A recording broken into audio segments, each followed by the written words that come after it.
Podríamos empezar la introducción de este asunto, de este tema, de este dossier de esta noche, con muchísimas palabras, historias, clasificaciones, adjetivos.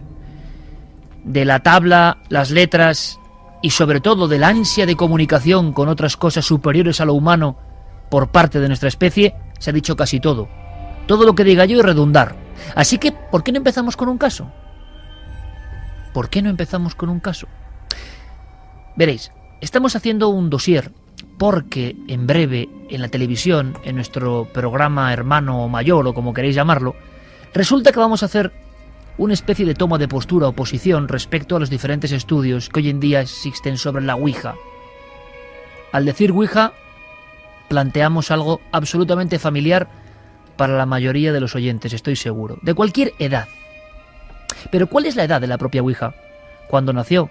¿Qué está pasando ahora? ¿Sabéis que en algunos países de América, me refiero a América Latina, hay peticiones políticas de prohibición de la Ouija? Pero cuánto mito y cuánta verdad. ¿Qué han llegado a saber nuestros investigadores, las personas autodidactas que han pasado décadas delante de ese tablero, entrevistando a personas? Hemos querido que nos cuenten cosas, que os cuenten cosas, y hemos querido incluso que rememoren algunas experiencias propias. Ya no es hablar del caso de no sé quién o el caso de no sé cuál, sino que los investigadores directamente nos revelen lo que les pasó en cierta sesión de Ouija, lo que ellos con sus ojos pudieron llegar a ver. Quizá con eso tengamos una opinión. Hemos lanzado una pregunta que luego haremos eco con ella para que nos deis un primer dato para el sondeo. Y tenemos buenos amigos, eso siempre. Pero, ¿por qué no empezamos con uno de esos casos personales? Hay uno, bueno, muchos, pero uno que me ha dejado asombrado. Esta noche es de asombro y de especial participación. Lo vais a entender enseguida. Mirad, Francisco Azorín es químico. Un químico que además está dentro del ámbito docente. Da clases a alumnos. Y desde hace 30 años ha investigado el tema de la Ouija, que no es tema fácil. Nada más cercano y más sencillo, para algunos más burdo, pero nada tan lleno de fenomenología. Toda fraudulenta, toda absurda, o hay alguna realidad que nos puede ayudar a comprender lo que ya hacían los antiguos con sus primitivas ouijas, la necesidad de conectar con el ultramundo, lo que se supone, lo que está más allá de lo físico. En el fondo la ouija no deja de ser una plasmación de ese eterno anhelo. Aunque, y también lo vamos a comentar, hay muchas veces más de las deseables en las que la operación sale mal, muy mal.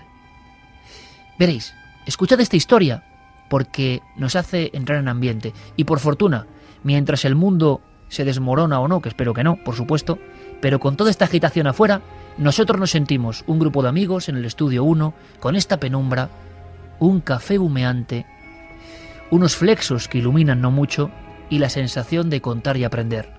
Y eso es sentirse de alguna forma, en los días que corren, bastante protegido. Francisco Azorín, principios de los 80, estaba haciendo una ouija, que ya es curioso, con la que era su prometida. ¿Qué pasó? Lo cuenta él. Hicimos una sesión de ouija y nos salió una entidad que dijo que nos conocía. Esta entidad dijo algo muy interesante para nosotros. Dijo que Elvira realmente no era Elvira, era Jenny. Cuando le preguntamos que quién era Jenny, nos dijo que Jenny era María Eugenia. Entonces yo miré a mi novia en esa época y vi que se estaba poniendo roja, amarilla, verde y de todos los colores. ¿Qué es lo que pasaba? Pues que Elvira justamente es melliza de otra hermana suya que justamente le pusieron el nombre de María Eugenia. Claro, había una posibilidad. La posibilidad de que la muerta realmente, porque luego su hermana gemela a los pocos días murió, que la muerta hubiera sido Elvira y no María Eugenia, o sea que María Eugenia viviera. Bien, pues yo le dije, cuando Elvira me contó este dato que yo no sabía, yo le dije que no se preocupara porque en las sesiones de Ouija a veces salían entidades burlonas que nos pueden decir, pues entre otras cosas, muchas tonterías. Ella, no obstante, cuando llegó a su casa, francamente preocupada, habló con su madre y su madre le dijo: tú no tienes por qué preocuparte, Elvira, porque yo estoy convencida de la que vive eres tú, la que vivía era Elvira y la que murió fue tu hermana María Eugenia. Bien, pues así quedó la cosa. ¿Qué ocurrió? Pues que al cabo de unos cuantos años, cuando fuimos a casarnos y pedimos nuestras respectivas partidas de nacimiento, ella, cuando recibió su partida de nacimiento de un pueblo de Cuenca, pues resulta que en esa partida de nacimiento la única persona viva que constaba era María Eugenia.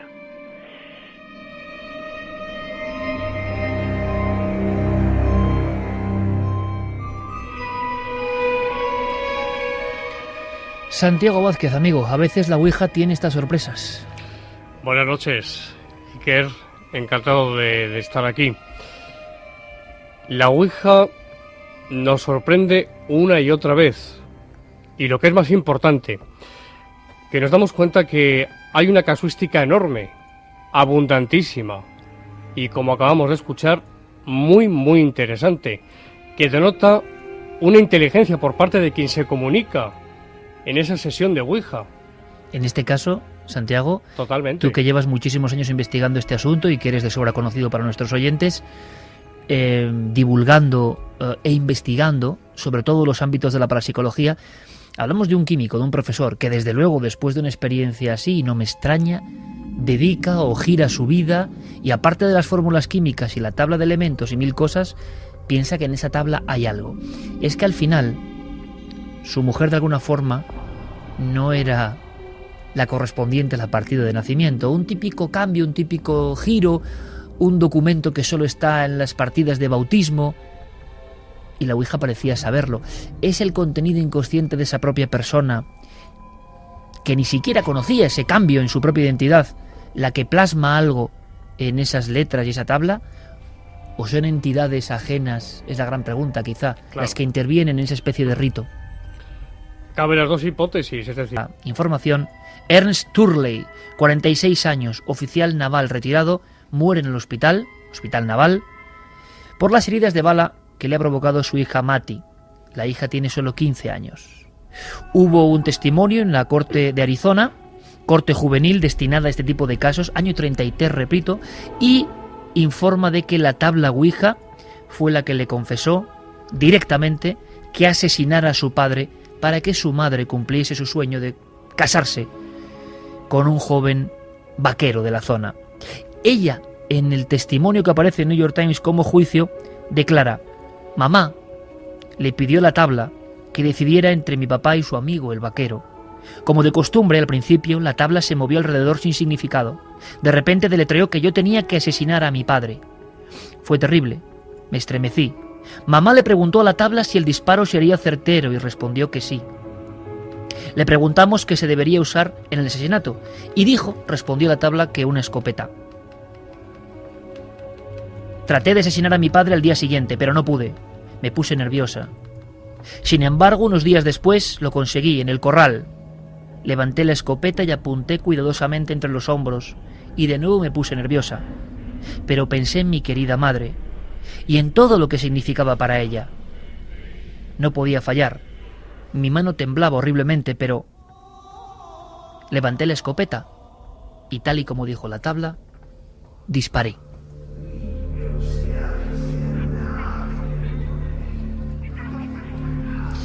Desde luego que si la Ouija es peligrosa o no, será motivo de datos. Datos importantes, los vuestros. Carmen, buenas noches. Buenas madrugadas, Iker. Has investigado mucho en los orígenes reales, entre tanto mito y tanta ficción y tanta realidad y tanta constancia de la tabla Ouija. Pero hemos lanzado una pregunta que creo que es clave y hemos hecho hasta, si me permitís, una pequeña porra o apuesta múltiple en el equipo. Una pregunta clave, fundamental hoy en día. Una pregunta a la que ya pueden responder nuestros oyentes en ikerjimenez.com. El debate de la semana en Milenio 3. ¿Has practicado la Ouija? Creo que muchos de los que estamos aquí hemos perdido, porque creemos que casi todos en la adolescencia hemos practicado la Ouija, ¿verdad? Pues no, el 67,5%, frente a un sí que ha votado el 32,5%. Santiago Camacho, ¿te sorprende? Sí y no, me sorprende porque pensaba que iba a salir el resultado más o menos al contrario. Pero luego pensando... Yo como poco, la verdad. Pero luego pensando que tampoco es que seamos una muestra específicamente representativa de lo que es la sociedad, pues a lo mejor entre la gente, entre comillas, más normal, no sea tan común el haber hecho la Ouija a ciertas edades. Pues me extraña mucho, Santiago, porque si sabemos algo, al otro Santiago se lo digo, es que hoy en día, en España, luego aprenderemos, en épocas de crisis, se incrementa el número de practicantes de la Ouija, de sesiones, de búsqueda de respuestas, de angustias personales. Pero si algo hemos sabido en los últimos años, y seguramente esté ocurriendo ahora, en algún lugar, en alguna cosa, ahora, a la 1:43, en algún sitio, un grupo de personas, incluso de gran nivel cultural, se juntan en torno a un tablero y a un vaso o a una planchette buscando respuestas. Científicos y personas con la mente bien amueblada y nada dados al misticismo, que sin embargo sí que practican esto. Cierto, esto es algo desconocido, pero hay que decirlo, y llevas toda la razón. Es decir, que las prácticas espiritistas, si nos remontamos atrás en el tiempo, han estado integradas por grandes y eminentes hombres de ciencia. Esto es cierto. Y también es cierto que actualmente ocurre, yo conozco casos, tú conoces casos, conocemos casos de personas muy cultas, muy preparadas, muy versadas, que practican de vez en cuando este mal llamado juego de la Ouija, porque tenemos ansias de saber. Es decir, yo creo, Iker, que eso es inherente en el ser humano. Es decir, las ganas de conocer lo que puede haber, como hipótesis, claro está, lo que puede haber después de la muerte, qué nos espera, qué hay ahí, sinceramente apasiona y despierta este interés. Pero claro, tenemos la otra cara de la moneda, y la otra cara de la moneda, como sabemos, es que entraña sus peligros y no son pocos. Además, con la Ouija hay una cosa que con respecto a otro tipo de fenómenos, otro tipo de prácticas, no podemos saber, y con la Ouija sí. Podemos saber cuánta gente la practica y podemos saber cómo se incrementa o cómo desciende su práctica. Porque al ser un juego, un tablero, que es marca registrada de una determinada firma juguetera, cuyas ventas están perfectamente cuantificadas, sabemos, por ejemplo, que ahora mismo, sobre todo desde el 2001 a esta parte en Estados Unidos, estamos viviendo una de las épocas doradas de la Ouija en ese país. Épocas que coinciden siempre con los momentos en los que hay, sobre todo, una guerra.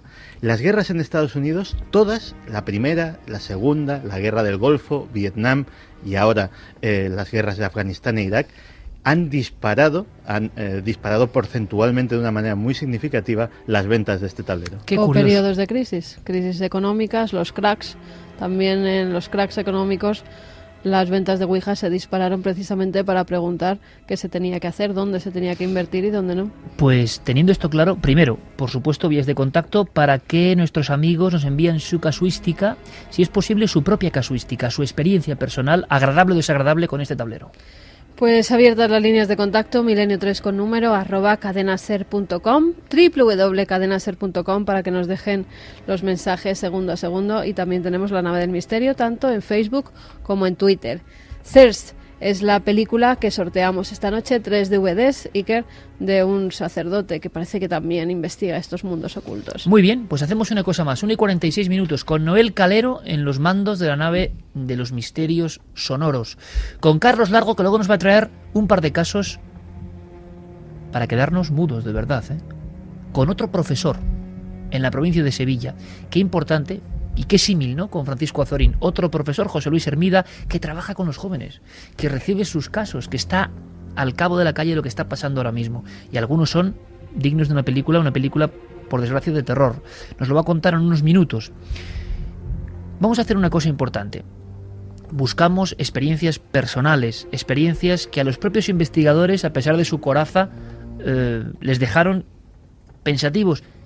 Y esas experiencias hicieron que dedicaran años de su vida a investigar. Quizá luego tienes que contarnos cosas tuyas, Santiago. Y ahora enseguida vamos, si es posible, hagamos una especie de teletipo o de recuerdo para tener todos los datos de qué demonios, para algunos, o ángeles, no lo sé, es esto. ¿Cuándo surge de verdad esto? Porque se ha dicho mucho y a veces mucho equivocado. ¿Experiencias como cuáles? Bueno, Clara Tahoces, nuestra compañera grafóloga, psicografóloga y redactora de Más Allá, una muchacha siempre, lleva muchísimos años interesada en estos temas, pero ¿cuál fue el chispazo, el momento en que ella dijo, uy, aquí hay algo? Pues fue hace muchos años, como ocurre muchas veces en tiempo de instituto, y nos lo contaba así. Yo misma he participado en algunas sesiones de Ouija, y en una de ellas sí que puedo comentar que, nos reuníamos un grupo de personas, esto habló hace mucho tiempo, cuando yo estaba en el colegio, y casi todas las semanas practicábamos la Ouija. En el mismo colegio, en las instalaciones que había, que era como una especie de aula donde se practicaba la química, ¿no? Pero en determinado momento, en una de las sesiones, que fue un poco el detonante de que se dejaran de practicar, porque la gente se asustó, ocurrió que en un momento determinado la luz se encendió sola. Y yo puedo asegurar que el interruptor no estaba al alcance de ninguno de los presentes, sino que estaba pues en la pared, y nosotros estábamos sentados en una mesa, y bueno, pues se encendió sola, y en ese momento alguien tuvo la ocurrencia de decir que si estás aquí, lo que sea, manifiéstate, ¿no? Y bueno, lo que ocurrió fue que la puerta se abrió sola. La puerta era una puerta como de estas de los del oeste, ¿no? Que se abren, digamos, pues como si fuera, tú pegas un empujón y la puerta se abre, ¿no? Pero lo curioso no fue que la puerta se abrió desde fuera hacia adentro, es decir, como si alguien que estuviera afuera la empujara, sino que se abrió desde dentro hacia afuera, es decir, delante de todos nosotros. La puerta hizo un movimiento contrario al que, si hubiera estado alguien detrás de esa puerta, podría haber hecho. Y sin embargo lo hizo, ¿no? Esto, pues claro, se asustó todo un mundo muchísimo y salió corriendo. A veces parecen anécdotas, sustos infantiles, pero condicionan toda una vida, incluso en los investigadores, en las personas que luego han pasado años intentando saber qué. Hagamos historia de este tablero, e incluso mucho antes de ser un tablero. Sí, que es mucho antes, porque se utilizaba ya en Egipto una piedra que al parecer tenía varios símbolos alrededor, era circular, y mediante una especie de anillo también de piedra que era colgado de un hilo, ese anillo se iba moviendo por encima de los símbolos, y parece que esa tabla, en este caso de roca, pues iba dando esos mensajes. Después, en el 540 a.C., Pitágoras también la utilizó. Decían que era una muy grande. Se ponía en el suelo los diferentes símbolos y esa especie de tabla con ruedas, así la describen en algunos textos, acudía hacia esos símbolos y Pitágoras los interpretaba como mensajes del futuro, incluso diciendo quién serían los próximos gobernantes. Después, en la época romana, ocurría lo mismo que en Egipto, lo que pasa que en este caso, en vez de poner un círculo de piedra, lo que utilizaban era una jarra de vidrio llena de agua, se colgaba de nuevo una especie de anillo de un hilo, se iba diciendo el alfabeto, y cuando ese anillo daba con el vidrio, era la letra elegida por esa forma de interpretar los mensajes que venían del más allá. Los chinos también utilizaron algo parecido con la piedra, y en África se utilizaba la tabla de frotar, así lo llamaban, de nuevos símbolos que se iban moviendo con una especie de señalador que iba dando e interpretando los mensajes. O sea, que esa especie de arquetipo de una tabla o de un elemento plano con signos aparece ahí desde el principio del tiempo. Pero, ¿y la tabla? Es decir, hay muchas historias, leyendas negras, además, inclusive, sobre ese objeto que Santi ha comentado que está patentado por cierta marca de juguetes. Parece que hay una historia incluso de muertes internas, como no podía ser de otra forma, ¿no? Como si el mal fario, de alguna manera, acompañase a la Ouija desde siempre. Pues sí, en principio tenemos que hablar de la planchette. Las planchettes eran una especie de corazón, así tenían la forma. Dos de las patas que tenían eran patas normales, y justo, tenemos ahí una aquí, una parecida que hemos traído esta noche, y justo en ese agujerito que hay en medio de lo que sería en la punta del corazón metían un lápiz, y en ese lápiz iban dibujando las diferentes letras que los supuestos espíritus iban dando. Esa planchette al final se cambia, y en vez de tener dos patas tiene una más, que se van desplazando sobre un tablero de madera de unos 50-55 centímetros de largo, rectangular. En ese tablero hay un sí, un no, un adiós, que está abajo, del 0 al 9 los números y todas las letras del alfabeto. Y ese indicador se iba moviendo diciendo las letras y así escribiendo los mensajes. En 1890, Elijah Bond es la primera persona que registra la patente, un 28 de mayo. Y además le pone el nombre de Ouija, o tabla egipcia de la suerte. Tabla egipcia de la suerte es el primer nombre. Sí. La compañía Kernat Novelty la convierte en una marca registrada y la empieza a comercializar. Hubo varias divisiones en la empresa, y el dueño de una tienda, William Fult, paga por la patente y desde entonces se encarga de la Ouija, junto a su hermano, que además eran bastante creían mucho en lo oculto, incluso decía que trabajaban con una tabla mística que ellos mismos habían fabricado en su casa. Bueno, pues empezaron a hacer las ouijas en su propio domicilio, en los almacenes, las hacían de forma artística. Cada una era diferente y según los pedidos que tenían, pues las iban fabricando, hasta tal punto que llegan a ser tantas que tienen que comprar una fábrica. Tienen varios nombres en esa época, la llamaban tabla bolo, tabla oriol, tabla embrujada, tabla parlante, hasta que ya empiezan a ponerla de verdad ouija en esas especie de cajas en las que eran metidas y empiezan a distribuirlas. Compran una fábrica bastante grande, pero claro, antes lo tienen que consultar con la ouija. ¿Tendremos suficiente dinero para pagar esta fábrica y a los empleados? Y la ouija dice que sí, que además con este invento van a hacerse millonarios.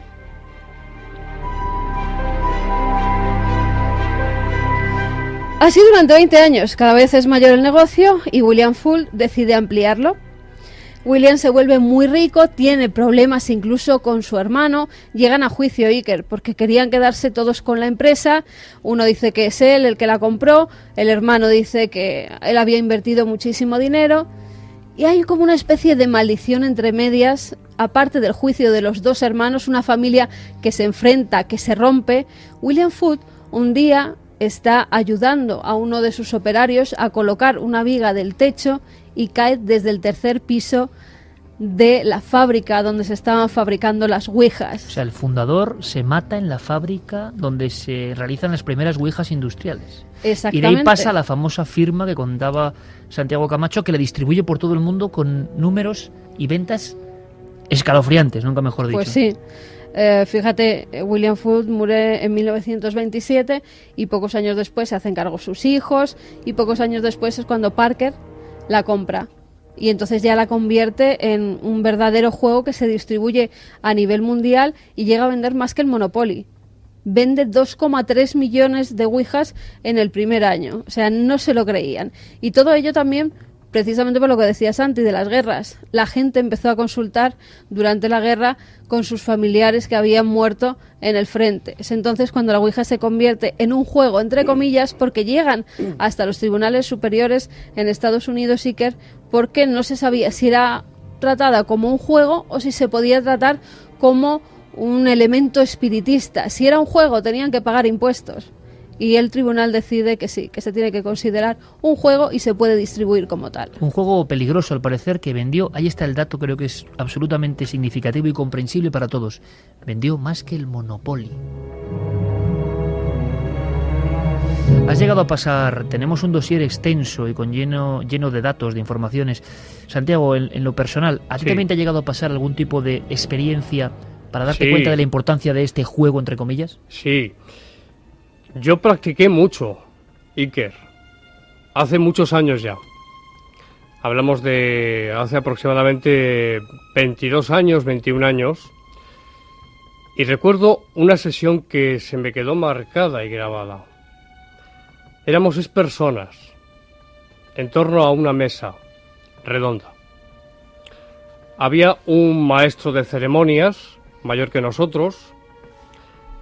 El máster se movía a una velocidad vertiginosa en círculo y él fue diciendo a cada uno, quita la mano, al otro, quita el dedo, al tercero, quita el dedo. Me quedé yo solo, con mi dedo índice posado sobre ese máster, y cuando él me dijo, quítalo tú también, ante mi asombro, Iker, aquel máster seguía girando solo.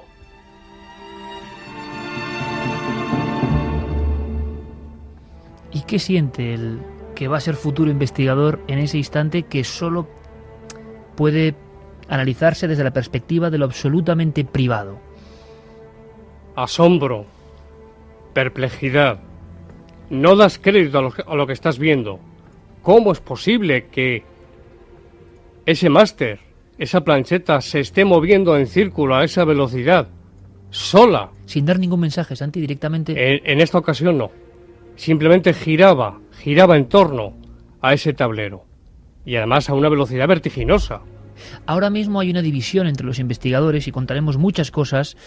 De inmediato vienen las noticias, pero, Santiago, Sí. ahora mismo, por ejemplo, en Paraguay hay ministros y concejales que quieren prohibir la Ouija. Ha habido un caso de suicidios de niños o jóvenes. 3 casos, sí. 3 en Paraguay. casos, ahora luego lo comentamos. En Perú ha habido un estudio sobre psicología, psiquiatría, tendencia al suicidio y la Ouija. Con un sí o un no, como si fuese una consulta de Ouija. Es un juego muy peligroso. Sí, es un juego no peligroso, peligrosísimo. Bueno, Peligrosísimo. vamos a contar muchas cosas, muchas vivencias personales. Y ese sondeo continúa. ¿Variará el nivel de la balanza de los votos? ¿Qué nos contaron nuestros amigos investigadores que han pasado de eso, de analizadores y divulgadores de un fenómeno, a vivir ellos cosas? Pocos instrumentos como la Ouija para generar no sé bien qué, pero que lo han vivido personas honestas. Por lo tanto, merece toda nuestra atención. Dossier sobre lo más oscuro de la Ouija, porque nos interesan además esos casos que, porque a veces hay evidencias de ellos, tuvieron graves problemas. Ahora las noticias del misterio en la SER. Y continúa el dossier, por supuesto. Oye, ¿de dónde has sacado esto? Lo he encontrado. ¿Dónde?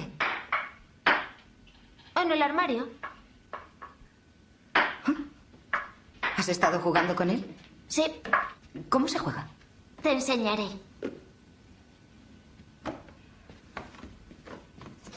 Un momento, hacen falta 2. ¿Qué va? Yo siempre juego sola. ¿Oh, sí? Pues ahora jugaremos las 2. Tú no quieres que juegue contigo, ¿eh? No, yo sí, pero el capitán Howdy no. ¿El capitán qué? El capitán Howdy. ¿Quién es el capitán Howdy? Yo hago las preguntas y él me da las respuestas.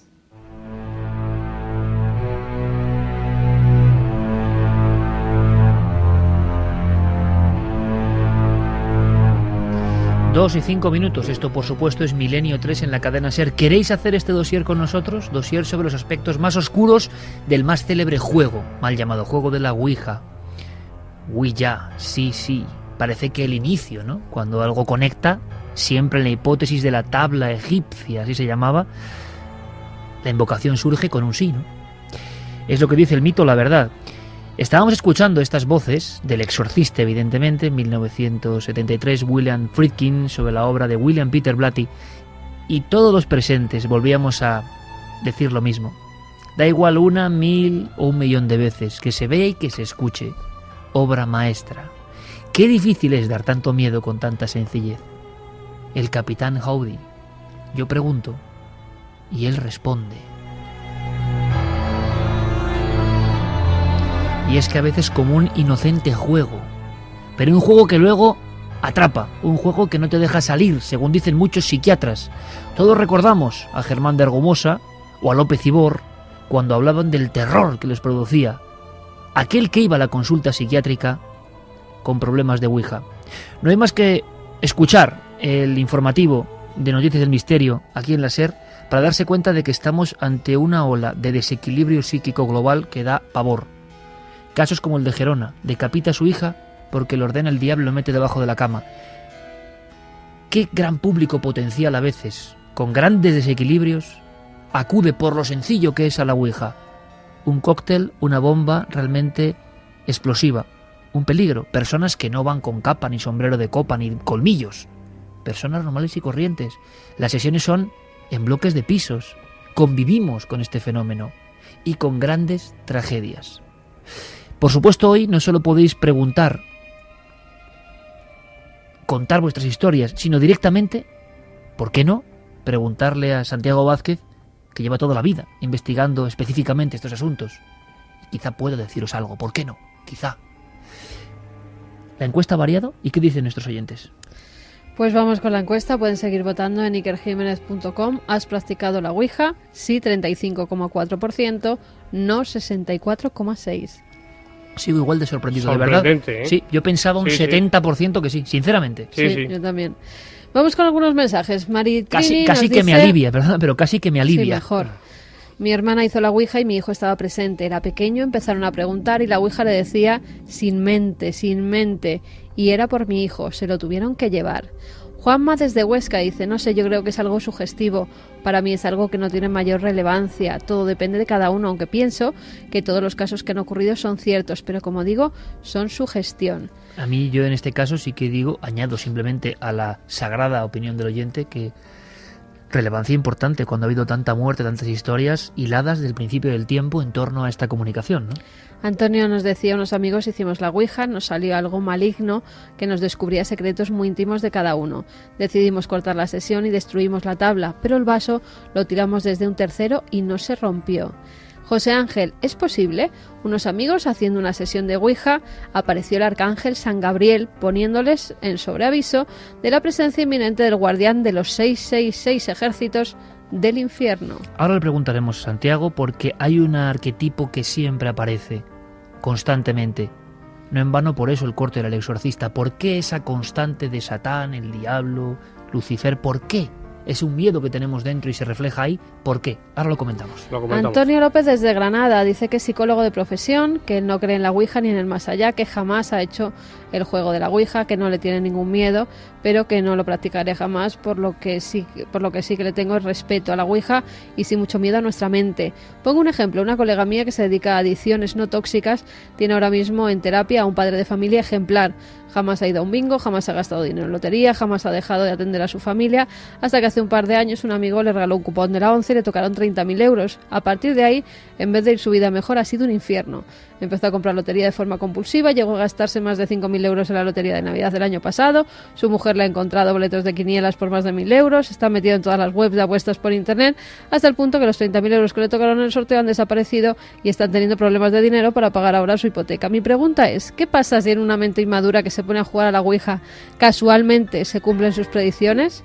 Por si acaso, yo recomiendo no jugar a estas cosas e insisto, no creo en ello, pero sí le tengo mucho respeto a la mente humana. Pavor. Interesantísimo lo que dice. Yo creo que no es cuestión de creencia, sino de casuística y fenomenología. O sea, eso ocurre, no hay que creer en los casos, ocurren. La interpretación en naturaleza ya no lo sé, pero Santiago, traslado esa pregunta. Sí. ¿Qué pasa cuando encima las intercomunicaciones parece que son positivas o cumplen, ¿no? Lo que dicen, empieza el enganche. La causa busca nuestra perdición en un porcentaje muy alto. ¿Has dicho nuestra perdición? Sí. Y no solamente perdición, busca en muchísimos casos, alto porcentaje, busca nuestra muerte. No estoy exagerando, ¿eh? Pero es curioso, Santiago, yo te conozco hace muchos años, tú lo sabes. Sí. Hace muchos años. Y tú has tenido una... Pero nos pasa a todos en nuestro ámbito. Santi se habrá vuelto más o menos conspiranoico. Yo me he vuelto más o menos amante de lo sagrado, en este caso más. Y tú, sin embargo, has ido hacia la evidencia, digamos, o la sensación de que tienes... Uno va cumpliendo sus roles, ¿no? Sí. Tienes que advertir, hay como algo que te dice que tienes que advertir de esto, que era un elemento más en las guías de la Ouija, es una fenomenología más. No, hay un peligro real y uno se siente impelido a contarlo con esas palabras tan duras. Hubiera sido un gran psicólogo, ¿eh? Hubiera sido un gran psicólogo porque efectivamente en estos micrófonos tan grandes de la cadena SER, de tu programa, me das la oportunidad para dirigirme a cientos de miles de amigos oyentes que están ahí escuchando el programa. Y yo, después de mi experiencia personal, por un lado, y por otro, mi conocimiento de casuística, no puedo guardar para mí estas cosas. Tengo que decirlo. Amigos, tengan mucho cuidado, por favor, con esto de la Ouija. Y no es ni muchísimo menos reiterarnos, ni muchísimo menos. Es que decía... No solamente busca la causa paranormal que actúa en la Ouija en nuestra perdición, es que busca nuestra muerte, busca que nos quitemos de en medio, busca el suicidio. Aquí tenemos casos que si tenemos tiempo contaremos. Busca el suicidio de la persona, matar a la persona. Pero en teoría lo que se busca es contactar con los seres queridos. Entonces, ¿qué pasa ahí? Claro. Fallecidos, y normalmente las preguntas van dirigidas a esos seres y a saber que están en un plano más allá y que están bien. Claro, entonces, ¿cuándo se produce a ti? ¿Cuándo ocurre el cortocircuito? Yo recuerdo unas palabras del profesor y él decía, y yo comparto esta hipótesis, que aquellos seres, teológicamente hablando, aquellos seres que están ya en la mano de Dios, no pueden volver. Es decir, sabemos que en la Ouija hay suplantación de identidad. Esto ocurre. Alguien que se hace pasar por alguien. Exactamente. Es decir, es que hay casos, aquí tengo bastantes casos, de sesiones de espiritismo, sesiones de Ouija, donde se manifiesta supuestamente el marido fallecido, la esposa fallecida, el abuelo fallecido. Las primeras sesiones, pero conforme va pasando el tiempo, esa causa se va tornando agresiva, violenta, insultante y cambia por completo. Esto no hay que perderlo de vista, esto es muy importante. Es decir, la causa a priori desde el principio no se va a mostrar hostil. Lo que intenta es atrapar, esto es psicología del fenómeno sencillamente, intenta atrapar al sujeto. Un engañador. Exactamente. Incluso dando detalles auténticos, ciertos, fehacientes de la vida de esas personas, porque tienen clarividencia, tienen conocimiento de futuro, por otra parte. Vamos a ver, hay una cosa muy clara. Esta es la experiencia personal de Santiago Vázquez. Puede ser compartida o no, Sí, clarísimamente. en mi opinión, claro. Clarísimamente. Claro. Es más, seguro que esto genera un debate, que es lo que a mí me importa, ahí al otro lado. Pero es la experiencia de alguien, lo digo, que lleva muchos años investigando. A mí como periodista me interesa saber por qué Santiago ha radicalizado su postura. ¿Se ha dado cuenta de qué? Pues de casos que ahora nos va a contar. Pero fíjate que incluso aquellos que se acercan desde una perspectiva más racionalista o más materialista al fenómeno, también inciden en esa advertencia en contra. Porque si simplemente uno cree que a ese vaso, que esa plancha, se mueve por impulsos inconscientes de los operadores, de las personas que están colocando sus manos o sus dedos sobre ella, eso lo que abre es una puerta a zonas del inconsciente que normalmente están cerradas. Si no recordamos muchas veces nuestros sueños, si no recordamos muchas cosas que suceden en ese mundo oculto del que no somos conscientes pero que forma parte de nuestra psique, es porque no conviene. Por eso es inconsciente, que no conviene que aflore a esa superficie. Qué interesante es eso, Santiago, acabas de decir. Abrir esa puerta a ese baúl secreto, a ese sótano escondido donde nuestras pesadillas, nuestros miedos, nuestros traumas, nuestros complejos viven y que son el caldo de cultivo, el campo en el que aran los psicoanalistas, los psicólogos, los psiquiatras. De repente dejarlo libre a través de una herramienta como puede ser esa, ya visto simplemente desde ese punto racionalista, también es muy peligroso. Fíjate, Santiago Camacho, que no es casualidad. Yo, por ejemplo, hoy he sabido, y bien lo puedo decir, Carmen, hoy he sabido y he aprendido yo, que siempre intento aprender cosas, que cuando aún no hemos nacido, fijaos lo que os voy a decir, claro, son cosas que saben los especialistas, pero que se pierden. Existe, en mi opinión, repito, una absoluta, mi buen amigo Santiago Camacho sabe lo que le voy a decir, porque hemos hablado hace poco de eso, nos hemos escrito, desacralización o desespiritualización de todo, eso ya lo sabemos hace mucho tiempo. E incluso de materialización, cosificación y ordenación lógica, racionalista de muchas cosas que viven con nosotros. Por ejemplo, los sueños. Cuando hablas con especialistas en sueños, al final nadie sabe nada. Todos han leído determinado manual, siempre, por supuesto, brujuleado por las creencias religiosas o no, más o menos paranormales o no, de quien haya escrito eso. Y al final lo que sabemos es que cada noche, en esa especie de muerte aparente extraña que es el sueño, conectamos con cosas que, como dice Santiago Camacho, a veces parece que es mejor no remover. Pero es que hoy he aprendido, hoy y no otro día hoy, que a las 33 semanas exactas, qué curioso, a las 33 semanas se producen en el feto humano movimientos REM. El feto sueña. Qué interesante. Y dice el especialista, ¿con qué sueña un feto si no tiene ningún tipo de vivencia? Es una gran pregunta. ¿Con qué sueña el feto que no ha vivido más que la placidez de esa especie de caverna? ¿Qué está pasando en esa mirada del feto humano que está girando los ojos como si hubiera amigos?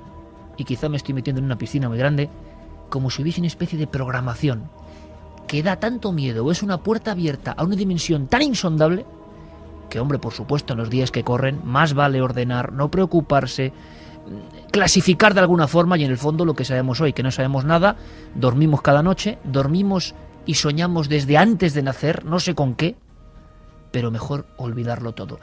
¿Y si la Ouija u otros fenómenos nos reconectan con esa otra vida mágica que todos quieren que desterremos, nos separemos de ella, quizá porque es peligrosa para el propio ser humano, no lo sé, pero ahí está la posibilidad. Precisamente estos mismos días, quizá no sea casual, en Paraguay salta el escándalo de suicidios por la Ouija, ¿no? Como si alguien, ¡pum!, abriese esa puerta, que debe estar en algún lugar. Sí, hasta tal punto, Iker, que Hugo Ramírez, que es un concejal y es el presidente de la Junta Municipal de Asunción, ha pedido por escrito que se prohíba la venta de la Ouija, porque un suicidio de un chico de 17 años se ahorcó, lo encontró su abuela en su habitación, ahorcado de una cuerda y con extraños mensajes que al parecer le había dado el tablero. Unos meses antes, otros 2 suicidios, también de jóvenes que habían tenido que ver con el tablero Ouija. Ahora se ha pedido eso, que no se venda este juego, sobre todo a personas que no son adultas, a jóvenes que no son mayores de edad. Y en Perú un estudio psiquiátrico y psicológico sobre la conexión suicidio-Ouija.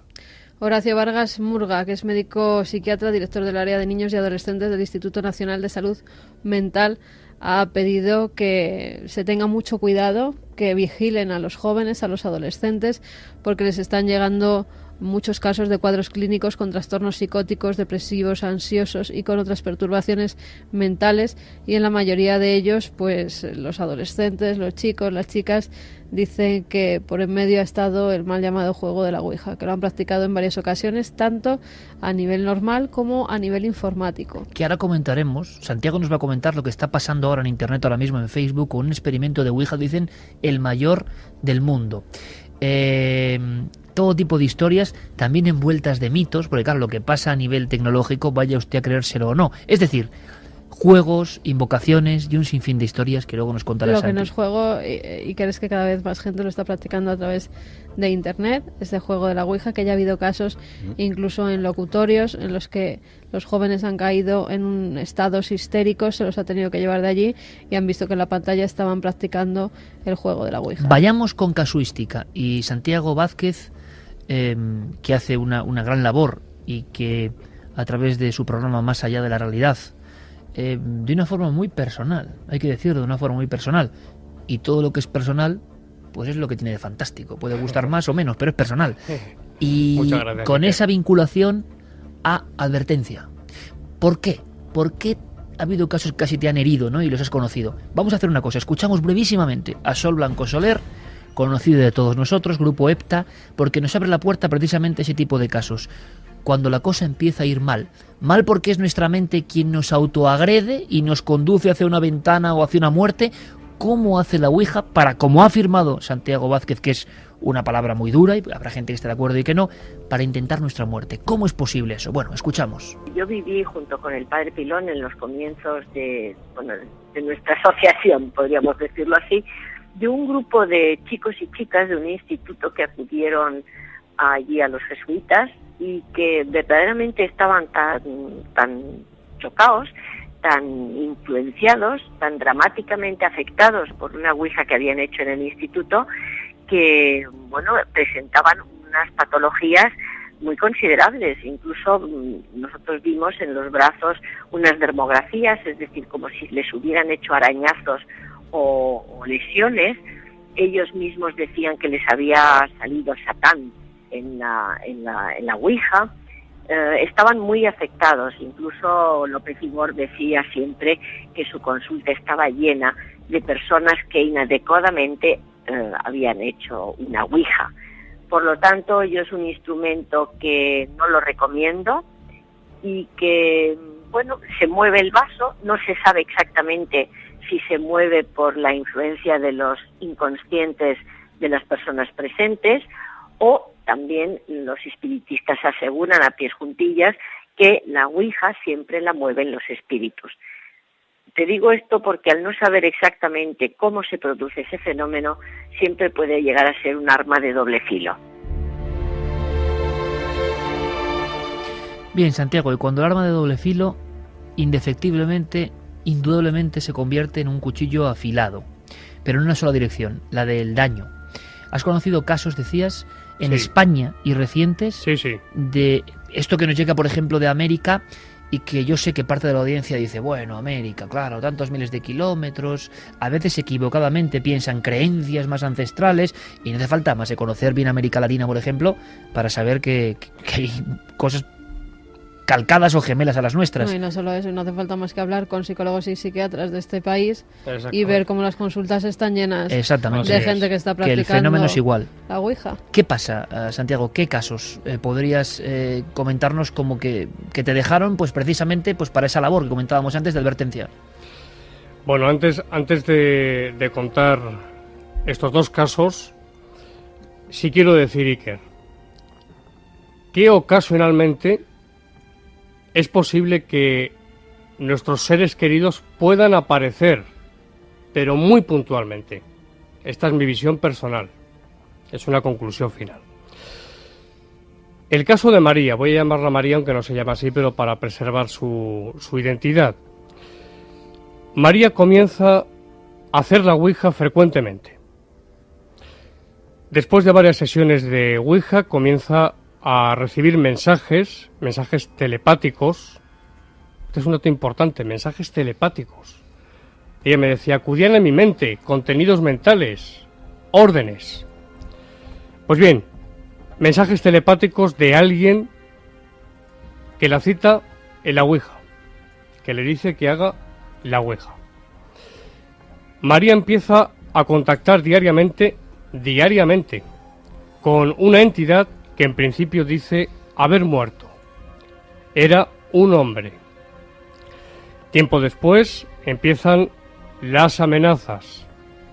Si no acudía diariamente a hacerla, le decía que acabaría con ella, y es cuando le dice que está hablando con Satanás. Yo decía antes que la causa al principio se muestra amable y luego se torna muy negativa y muy agresiva. María estuvo cerca de 10 años haciendo la Ouija casi diariamente. 10 años. Pasado un tiempo de empezar con el maldito juego, enfermó. Le fue diagnosticada una esquizofrenia paranoide y tuvo varios intentos serios de suicidio, de los que afortunadamente se salvó de la muerte. La gran pregunta, Santiago, que todo el mundo está haciendo es, ¿la esquizofrenia previa al juego o el juego desencadena tal cortocircuito mental que lo provoca? Yo creo más bien que, si bien es posible, no lo descarto, que pueda estar en potencia, pero yo creo más bien que es la Ouija, la causa paranormal, quien desencadena este trastorno. Y termino. Empezó a ser atormentada por diversas voces, a tener horribles pesadillas, a no poder dormir. Y aquí viene la segunda parte y lo más gordo. Empieza a blasfemar, a experimentar una profunda aversión hacia todo lo que sea sagrado. En mi opinión, es altamente probable que nos encontremos ante un verdadero caso de posesión diabólica. Y lo digo por los síntomas que he observado. Ella me decía, Santiago, me decía textualmente, por favor, líbrame de los demonios, me decía ella. Yo he querido ayudarla, pero es imposible. Está tan arraigado en ella lo que esté actuando, lo que sea. Siempre, ya sabes que no podemos salir de las hipótesis, en fin, pero lo que está actuando ahí no le permite salir. Su vida es un auténtico infierno y era una chica normal. Además es muy guapa, es una chica guapísima, pero se da también la transfiguración. Hablando con ella a veces se le transfigura el rostro. Es un caso realmente tremendo. En fin, podría añadir muchos más datos, pero creo que este ejemplo... Es un ejemplo, digamos, de otros muchos casos que ocurren, que pasan. Vamos a hacer una cosa. Voy a pedirle a Carlos Largo, nuestro compañero, que entre raudo y veloz. Él ha podido hablar en estos minutos, además, precisamente mientras elaborábamos el programa, paralelamente con otro profesor de instituto, José Luis Hermida. Carlos prácticamente me ha apuntado a la pluma los casos. Yo me he quedado bastante impactado porque son casos recientes, casos donde se llega, y me da igual que el origen lo pongan en las oscuridades y neblinas de la mente humana que en una causa exógena, si el resultado es ese. ¿Qué más da que el demonio esté dentro de nosotros que fuera? El demonio, lo maligno, pero desde luego transforma la vida de las personas, domina a las personas. Y yo recuerdo, y Carmen recuerda, y por supuesto tú, Santiago, recuerdas algunos casos que Germán de Argumoso, uno de los pioneros, ¿no?, en la divulgación de esto, nos contábamos de una vez, de ese, por ejemplo, industrial exitoso, pero que todas las noches practicaba la Ouija, consultando, pues con este mismo sonido absolutamente clásico. Sí, mira, este es el sonido de la Ouija, ¿no? Ese es el sonido, ¿sí? Un clásico. Bueno, pues noche tras noche atrapado, dominado por esto, decisiones empresariales de a quién hay que despedir o qué operación hay que hacer a través de la Ouija. Es decir, cuando una cosa tan inocente, entre comillas, como una tabla, un vaso, te ha dominado. Y nos contaba muchos casos de ese tipo. Investigadores de la Ouija que acaban completamente enganchados y que no salen de casa Cierto. sin preguntar a la Ouija lo que va a pasar ese día, lo que van a hacer, e incluso cuestiones familiares. Mira, a mí me viene a la mente ahora mismo, rapidísimo, porque ahora el tiempo es para Carlos y estos casos que de verdad impresionan mucho. En este dossier, hoy vamos a dedicar gran parte del programa evidentemente al dossier, y tenemos preparado una cosa muy bonita, quizá luego para descomprimir, ¿no?, que hemos llamado Visado para el Futuro. Es una nueva sección de Santiago Camacho. Yo creo que os va a gustar mucho, está hecha con mucho cariño y con una visión, ¿no?, panorámica hacia el más allá en el aspecto lineal del tiempo. Pero fijaos, aunque será motivo de otro debate si queréis aquí, hace no mucho tiempo nos dejó Sinesio Darnell, ¿verdad? Así es. Este verano. Yo cuando hablaba con Sinesio tenía la sensación de que había un momento... Sinesio Darnell, investigador, Sí, sobre sí. todo en psicofonías. Exactamente, y químico Ujú. y científico. Y es curioso también integrado en el mundo de lo académico y dando clases a alumnos. Sinesio Darnell empieza la investigación, como tantos otros, de lo extraño, sobre todo estas cuestiones de contacto, vamos a llamarlo así, de transcomunicación o como queréis llamarlo, con una lejanía del fenómeno. Pero las comunicaciones, y a mí me lo contaba Sinesio, y las grabaciones, de pronto esas voces, sea lo que sean, y que claro, somos muy lejanos a eso cuando estamos alejados del fenómeno, pero quien está todos los días grabando con una visión científica o con un anhelo científico de extraer información tangible sobre ese fenómeno, se empieza a dar cuenta en determinado momento de su vida, y no es el único, es más, creo que hay pocos que no hayan vivido esto, de que esas voces le hablan a él, de que ese lo que sea se dirige a él. Hay un momento en que se ven atrapados por esto. Sí, es cierto, es cierto. Y yo creo, Santiago, que solo los más firmes han sabido navegar ahí y que casi todos han tenido más o menos hasta miedo del propio fenómeno, que al mismo tiempo les enganchaba en el gran reto filosófico que había ahí, pero es que eran cosas que les pasaban ya. Es como si ese fenómeno que parece muy global y muy lejano de repente se fija en ti. La sensación que Sinesio Darnell, Freddy Jurgenson, Konstantin Rodive y tantos otros han tenido. Vamos a hacer un pequeño aparte simplemente para escuchar y para saber qué opináis. Son casos recientísimos. Carlos, buenas noches, compañero. Buenas noches, Iker. Te has quedado con los pelos de punta, como me contaba un buen amigo como José Luis Hermida. Sí, la verdad es que son dos casos. José Luis es un gran conocedor de este tema, del tema de la Ouija. Ha estado realizando análisis sobre el fenómeno y, como decías, es profesor en un instituto sevillano y pues allí recibe muchas historias de adolescentes, de estudiantes que, bueno, pues juegan con la Ouija. Él me recordaba un caso muy impactante por lo gráfico que tiene, por unas escenas que son casi de película, de terror, de unos alumnos suyos. Hace unos años un grupo de amigos se reunía en una casa de una chica, de estudiante de José Luis, para hacer la Ouija. En principio, pues eran sesiones, tal y como nos decía nuestro amigo, pues normales. Bueno, lo habéis comentado, aparecían personajes históricos y que hacían referencia, pues que tenían relación con alguno de los estudiantes. Pero llega un momento en el que aparece un personaje clásico y vamos a escuchar quién era ese personaje. Hasta que por fin salió pues el peor personaje que les podía salir, el demonio, Satanás. Y entonces, pues a través de ese contacto, Satanás les estableció un turno que tenían que suicidarse, porque si no, él se encargaría de buscar la forma de llevarlos con él. Una vez más, lo decía Santi, aparece este término, el suicidio, les pide que se suiciden. Se asustan, dejan durante una temporada de hacer la Ouija, pero sin embargo sí que siguen en contacto con el más allá, con el demonio, con Satanás. Y bueno, pues una tarde salen del instituto, se dirigen hacia una piscina abandonada que está muy cerca de allí. Y vacía, por tanto. Y totalmente vacía, efectivamente. Nos imaginamos una piscina olímpica con un trampolín totalmente elevado.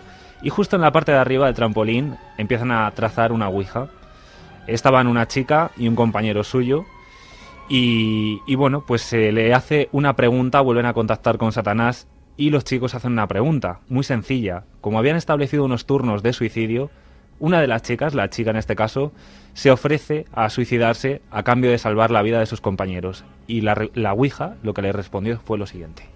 Aquello le dijo que no, que estaba establecido el turno de las muertes y que eso no iba a cambiar. Pero entonces ella dijo, ¿y si viviese en este mismo momento? Si lo hago en este mismo momento. Estaba con un compañero, el compañero dijo que no quería seguir esa sesión, bajó para abajo, se sentó al borde de la piscina, que te digo estaba vacía, llena de cascotes, de obras, de restos de ladrillos, de cemento y demás, y se quedó allí esperando que la compañera bajara. Pero en ese momento mira para arriba y se da cuenta que la compañera hace una postura como la del ángel que se va a lanzar al agua, y dice, este es un buen momento para morir como otro cualquiera, y se tira.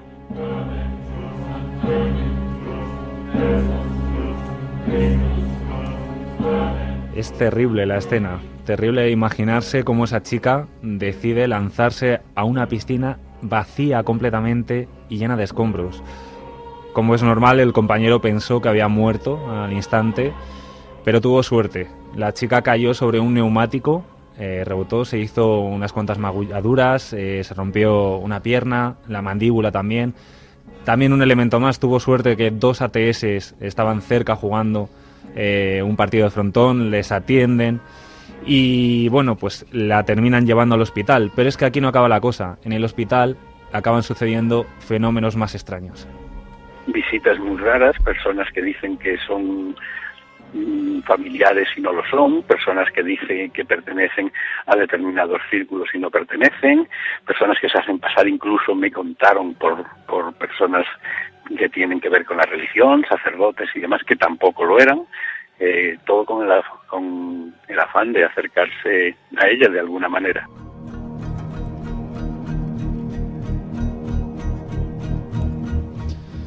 Tenemos este terrible caso que nos contaba es que, José Luis. La escena que estábamos viendo con la fuerza de la radio, que es que no tiene las imágenes. Yo estaba pensando, yo no sé si queréis opinar algo, ambos Santis, Carmen. Yo no sé qué hay aquí.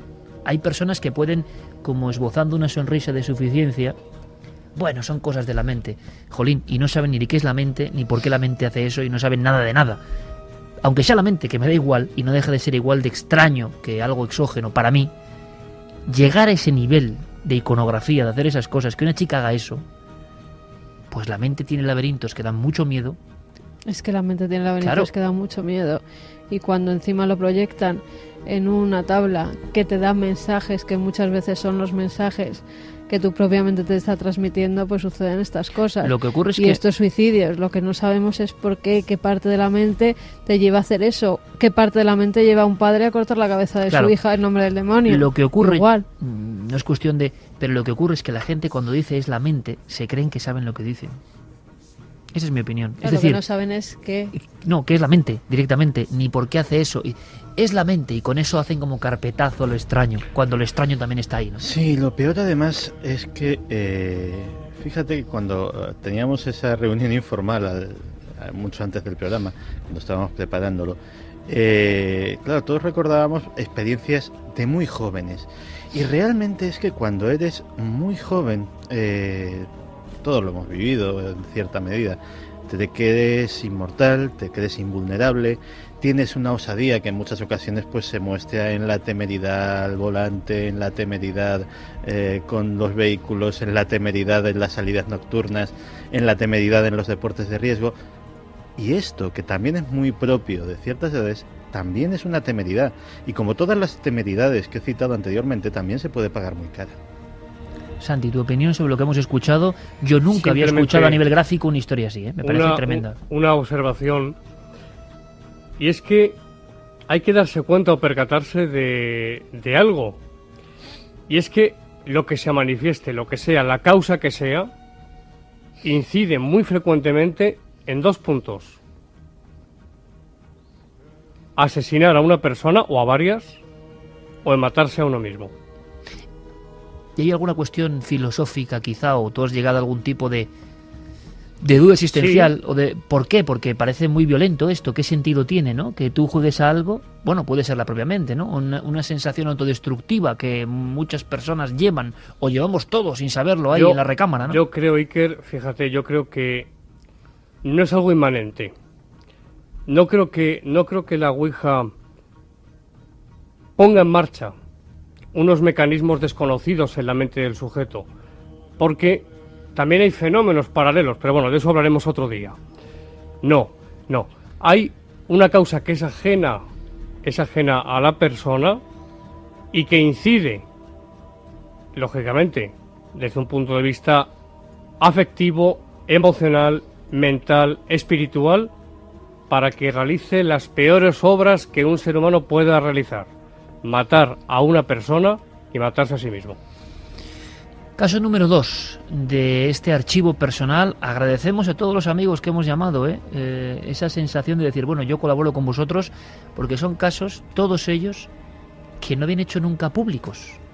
Yo creo que es interesante, ¿no? De ese archivo personal que ha afectado y ha convertido al divulgador casi en un enarbolado del peligro de estas cosas. Segundo caso, que también nos va a dejar sin habla. Y tan personal porque José Luis participó en primera persona en estas sesiones de Ouija, que, bueno, pues una pareja, entran en contacto con una pareja que hacía de forma frecuente estas sesiones de Ouija, intentaban contactar, pero esta vez no era un contacto con el más allá, era el contacto con unos supuestos seres superiores que iban a llegar un día determinado, a un lugar exacto. Otro gran clásico, ¿no? La Ouija para conectar con enviados, extraterrestres, sí. Cosas extrañas. Y además, un lugar que les habían definido muy claramente: en dicho kilómetro giráis a la derecha, habrá una cueva, habrá una higuera y allí nos veréis pasar. Bueno, pues José Luis participó de estas sesiones de Ouija. Efectivamente, él, aunque dice, bueno, tener su propia teoría de que es la mente la que crea todo esto, pues se lanzaron a la aventura, fueron allí, y lo que se encontraron fue muy, muy parecido a lo que la Ouija había determinado. Llegamos allí, efectivamente todo era exactamente igual a lo que se había dicho en la Ouija. Había una higuera, había una roca, había una cueva, un inicio de una cueva, y estuvimos allí pues varias horas. La verdad es que no vimos nada, vimos si acaso un punto o dos pasar, que se podían identificar perfectamente con satélites, y cuando regresamos otra vez a Sevilla, este matrimonio volvió a preguntar qué era lo que pasaba, y les contestaron que bueno, que había sido una prueba más, que no habían podido ese día acercarse porque habían tenido una serie de problemas y que llegarían en cualquier otro momento y que volverían a avisar cuando llegaran. Una primera cita que nunca tuvo lugar, fueron a su encuentro, pero sin embargo estos seres superiores, bueno, pues pidieron una especie de disculpas a través de la Ouija. Pero este matrimonio siguió y siguió, y las cosas fueron en aumento hasta una escena que es muy, muy gráfica, igual que la que veíamos, escuchábamos antes de esta chica, de un matrimonio esperando la muerte. Sí, hubo un momento que ellos estaban convencidos de que esa noche iban a morir, porque la Ouija les había dicho que la gran prueba para reunirse con esas entidades superiores que se comunicaban con ellos a través de la Ouija era la muerte. Y entonces la aceptaron y salieron a la calle para no quedarse en su casa, salieron a la calle a pasear esperando que en cualquier momento se produjera ese suceso. Afortunadamente no se produjo, y cuando volvieron a casa, la pregunta obvia a la Ouija, ¿y por qué no? Esta era la gran prueba. No hablamos de personas particularmente enloquecidas o con atuendos extraños, hablamos de un matrimonio normal por las calles de Sevilla. Y que llevan a llevar llevar a su propia hija con familiares temiendo de que ellos iban a morir. Convencidos de lo que el tablero les decía. Y una vez más es curioso, da igual la carcasa o la careta o lo que se manifieste ahí, siempre en la privacidad de las personas que acuden a este juego o no juego. Eso en un momento dado parece que les pide un sacrificio. Cierto. Voy a contar muy brevemente porque es breve el caso de Silvia Iker. Es un caso que yo conocí y que terminó trágicamente. Todo empieza con un desamor. Silvia entra en un estado de autoabandono. Se abandona por completo, entra en un estado realmente lamentable. Y empieza a llenar sus terribles horas practicando a solas la Ouija. Y aquí viene el problema. En ella, en la Ouija, se manifiestan unos seres que se autodenominan los guardianes. Así se identificaban ellos, los guardianes. ¿Quiénes eran? Estos le dicen insistentemente que no le merece la pena vivir y que se reúna con ellos. Se suicidó. Voy a omitir la forma en que lo hizo. Casuística que existe, que está ahí, que hemos conocido incluso en libros de corte ufológico, muchas personas que han entregado su vida.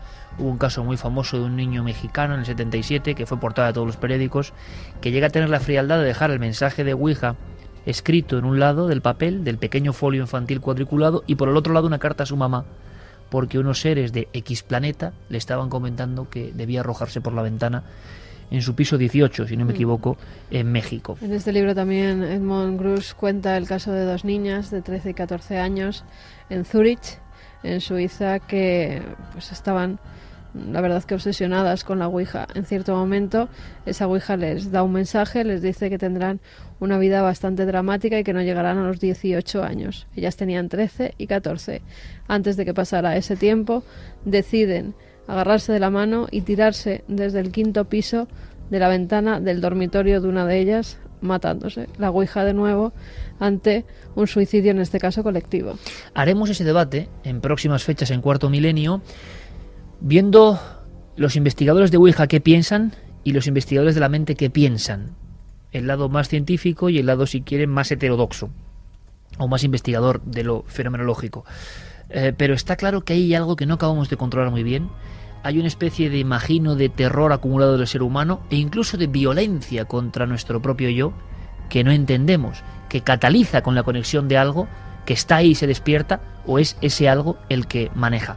Vamos a hacer una cosa, seguimos escuchando vuestros casos, preguntas, cuestiones, pero dejadme que abra aquí, al menos como abanico, otra eterna cuestión. ¿Qué pasa en el sonido que hemos hecho antes?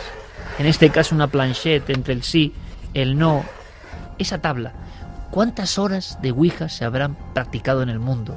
¿Cuántas comunicaciones? ¿Cuántas revelaciones? ¿Cuántas acertaron? ¿Es capaz la Ouija de adivinar el futuro? Bueno, eso va a ser otra cuestión en este dossier. Pero ahora vamos a qué pasa en lo físico. Se han hecho experimentos. Santi, quiero que nos cuentes ahora el lado más estético quizá, o no, no lo sé. Se han hecho experimentos intentando capturar lo que hay en la Ouija. Y veréis, hay dos cuestiones muy divididas. Son microimpulsos, pura fisiología, el dedo inconscientemente mueve el vaso, o no. Quiero que lo experimentéis vosotros con dos testimonios. Uno es Sebastián Darbó, conocido de todos, uno de los pioneros en la divulgación de estos temas en Cataluña, que hizo con un grupo de Sabadell de ingenieros un experimento, vamos a llamarlo, con sensores, para saber qué pasaba. Y por otro lado, escucharemos a Francisco Azorín, químico, con una experiencia personal que parece que descarta para él la posibilidad de que solo sean movimientos inconscientes. Lo escuchamos y abrimos esa posibilidad. Lo he visto saltar, he visto a veces tipos de fenómenos paranormales en torno a la mesa, las personas que estaban en torno a la mesa. Pero entrando en el fenómeno en sí, que es lo que queréis saber, que es el Ouija, llevamos a cabo una investigación en la ciudad de Sabadell con ingenieros para estudiar la presión que los dedos efectúan sobre el máster. Es decir, y nos dimos cuenta que siempre hay una persona que de forma imperceptible quizá presiona el máster. Y esa persona es la que a través de movimientos neuromusculares es la que va deletreando los mensajes que allí manifiesta el Ouija. Entonces, puedo asegurar que el vaso o el máster nunca se mueve solo. El mensaje que lanza sí que es paranormal el mensaje, porque le preguntan cosas que un vaso no tendría por qué saberlo, pero la persona que efectúa el experimento puede recibir una transferencia telepática de cualquiera de las personas que se encuentran en el ambiente, en el lugar, y ese conocimiento de tipo extrasensorial lo manifiesta a través de esos movimientos neuromusculares y el vaso se mueve. Cataluña, sin duda hay que decirlo, sobre todo fue en los años 70 un vergel de investigación, es verdad, de grupos que llevaban a la electrónica, a lo físico, para saber, y me parece muy loable y muy interesante. Todo eso se perdió un poco, pero había experimentos, en este caso sensores, y Sebastián nos contaba, creo que es muy interesante, en España nos ha comentado mucho, la experiencia de alguna forma de saber quién empujaba más. Ha habido otras experiencias. Antes de que nos cuenten nuestros amigos, la otra cara de la moneda, bueno, el químico, repito, y profesor Francisco Azorín nos habla de otro caso que para él invalida todo esto.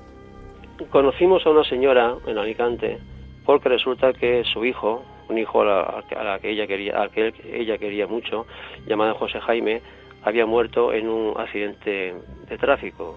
Y cuando nos las presentaron, nos propuso hacer una sesión de Ouija porque ella estaba convencida de que su hijo seguía viviendo en otra parte y quería conectar con él. ¿Qué pasó? Que ella pues le estuvo preguntando unas cuantas cosas íntimas de la familia, particulares, y supuestamente su hijo le iba contestando, y ella cada vez pues se estaba poniendo más nerviosa de ver que le estaba contestando cosas que ella las consideraba correctas, o sea, verdaderas. Pero constantemente le estaba diciendo: José Jaime, hijo mío, dame una prueba definitiva de que eres tú, de que tú estás aquí. Dame una prueba, así con voz un poquito entrecortada y entre suspiros, sollozos, etcétera. Y recuerdo que pasó una cosa escalofriante.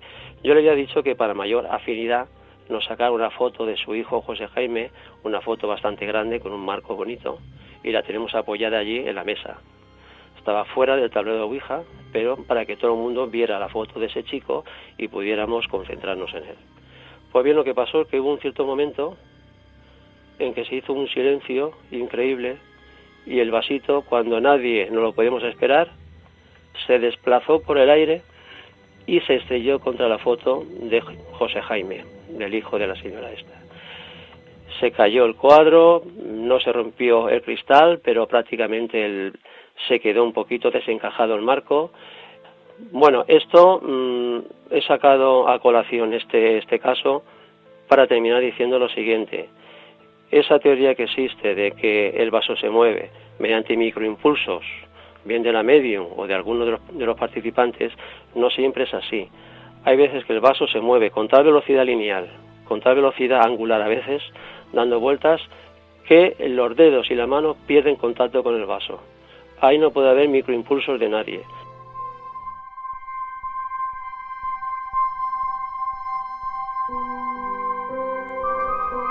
...2:52, dossier sobre el lado oscuro de la Ouija, el más popular juego de contacto y que, como nos ha contado hoy Carmen, viene desde muy atrás en el tiempo, desde varios milenios antes que los señores artesanos y jugueteros americanos lo convirtiesen en el icono tan popular, tan conocido hoy. Decías, Santiago, escuchando a Francisco Azorín, y estoy completamente de acuerdo. Sí, estoy de acuerdo, completamente. Yo no creo que sean microimpulsos, no creo que sean... A ver, ojo, hablo de sesiones de Ouija bien establecidas, cuando el fenómeno se da, cuando se contacta con algo realmente. los participantes, es lo que yo pienso, son catalizadores, no foco, son catalizadores de la causa. No mueven el máster, ya que es imposible, esta es una reflexión en voz alta, aunar 6 o 7 voluntades al mismo tiempo y además dar paso a fenómenos paranormales paralelos. Que ahora vamos a comentarlos después en el dossier. Y que tenga coherencia el mensaje. Y que tenga coherencia, claro. Claro, y de eso se ha hablado mucho. El otro Santiago, que ha indagado en todo este ámbito, se ha hablado mucho, Santi, de experimentos que intentaban invalidar o poner a prueba el fenómeno de Ouija. ¿Qué sabemos de ellos?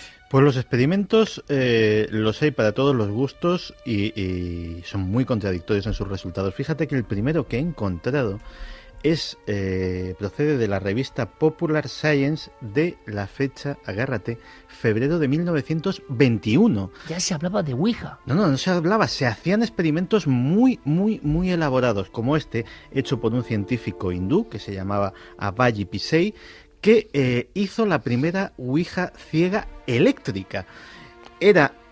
Básicamente utilizó el mecanismo de un teletipo modificado de tal manera que tenía una superficie circular, la planchette, él o los sujetos con los que operaba podían manejarla sobre esa superficie y iba a dar a unas teclas que no tenían nada escrito, teclas de máquina de escribir antigua, de teletipo, y al tocarlas se activaba un mecanismo eléctrico que imprimía una cinta de papel con un rollo de tinta y ahí salían los mensajes. Pues bien, en los experimentos estos de 1921 sí salían mensajes en las ouijas ciegas. Luego se han hecho experimentos. ¿Te refieres a mensajes coherentes? Mensajes coherentes. Es decir, sin saber las personas que estaban participando en el experimento a qué a qué letra correspondía cada tecla, porque además el mecanismo tenía un sistema de rotación que hacía que en cada sesión se pudiera variar ese orden y se pudiera variar esa correspondencia entre las teclas y las letras que saldrían impresas en la cinta de papel.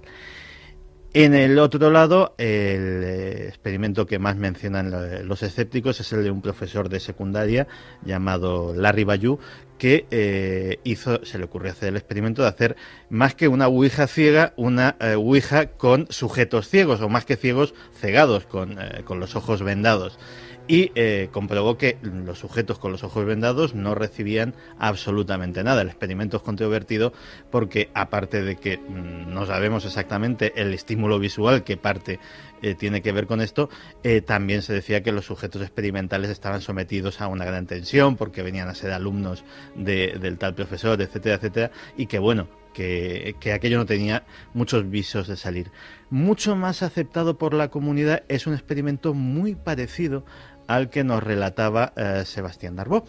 Es el llevado a cabo por la Society of Psychical Research, que se gastó un dinero y sobre todo empleó bastante esfuerzo en hacer un tablero Ouija y un máster y una planchette con sofisticados sensores de presión, sensores de todo tipo, para determinar exactamente eso, hasta qué punto había movimiento autónomo o hasta qué punto era provocado por los intervinientes. Según el resultado del experimento de la Society of Psychical Research, una de las asociaciones de investigación paranormal pues, más prestigiosas del mundo, ellos sí vieron que por lo menos en las sesiones que ellos montaron, sí que de manera absolutamente inconsciente veían que el testigo, el máster, era movido por los intervinientes, aunque en una cosa que ha incidido mi tocayo hace un momento,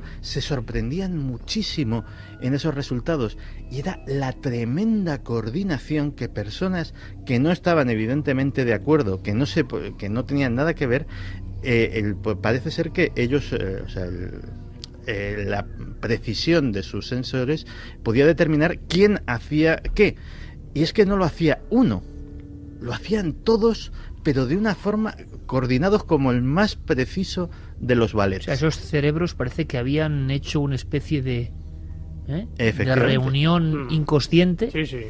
Y conectaban. Hay quien dice que claro, si uno se ciega, no acaba la última parte del proceso. Es decir, Y repito, esto es una fase previa al gran debate, gran dossier que queremos llevar a la televisión con el aspecto ya allí científico y que nos argumenten lo que tengan que argumentarnos. Hoy simplemente es una exposición casuística de cómo está el fenómeno ahora mismo.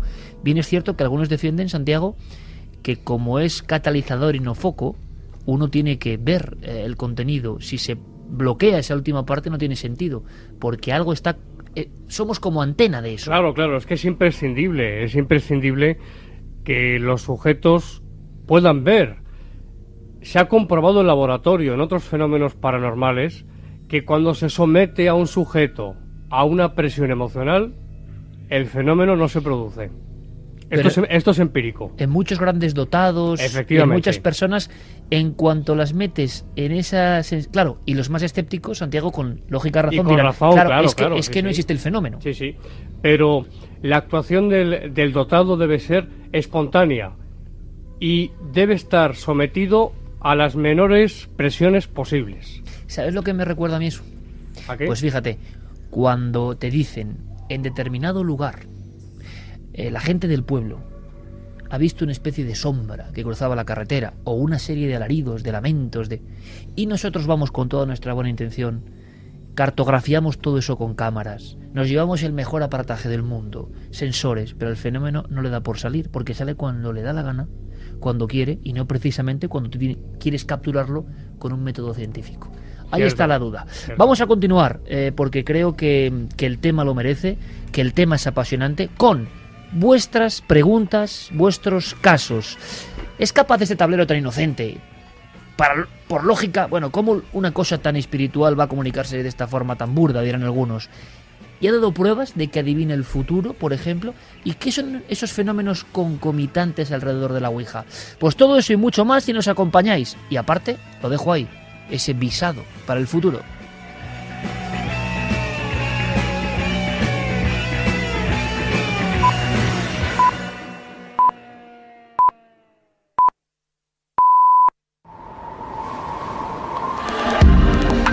Nunca antes habías estado tan cerca de lo desconocido.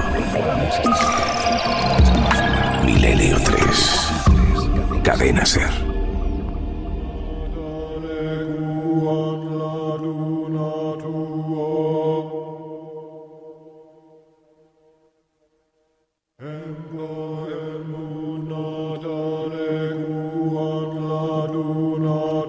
Tres y 7 minutos justo ahora, con Noel Calero, Carlos Largo, Fermín Agustí, este equipo de soñadores, viene bien la palabra hoy, este equipo de personas que están venga a lanzar preguntas, como si estuviésemos ante el gran tablero de la Ouija, del tiempo, el espacio y la realidad. Nosotros sí que jugamos a la Ouija, pero cada semana, no solo hoy. ¿En qué sentido? En preguntar cosas a quién sabe quién, e intentar también que nos llegue una respuesta, y la respuesta cada vez parece más lejana, como si todo este mundo estuviese envuelto de tinieblas y enigmas que no entendemos. Algunos maravillosos, otros más dramáticos. Dossier sobre el lado oscuro de la Ouija, esta noche en la cadena SER. Y por supuesto, y aprovechando la visita de nuestro amigo Santiago Vázquez, cuestiones, preguntas, reflexiones siempre interesantísimas de nuestra audiencia. Vamos con algunos de los mensajes. Vamos a repetir las vías de contacto. Iker, milenio3 con número, @cadenaser.com, www.cadenaser.com, si nos escriben a través de la página web, y también en Facebook o en Twitter, que busquen La Nave del Misterio, y ahí la gente está opinando y contando sus experiencias. Cosa importante, que de este programa, y tanto tuyo, Carmen, como mío, no hay nada más, ni en Facebook, ni en Twitter, porque luego te enteras de que la gente también, como haciendo un poco de Ouija con trampas, ¿no? Pone cosas, no. La Nave del Misterio, eso sí, Guillermo León, sí, la gente que se hace pasar por nosotros en Facebook. Guillermo León lleva esas naves, si queréis saber algo de nosotros, La Nave del Misterio, Facebook, Twitter, para preguntas como estas.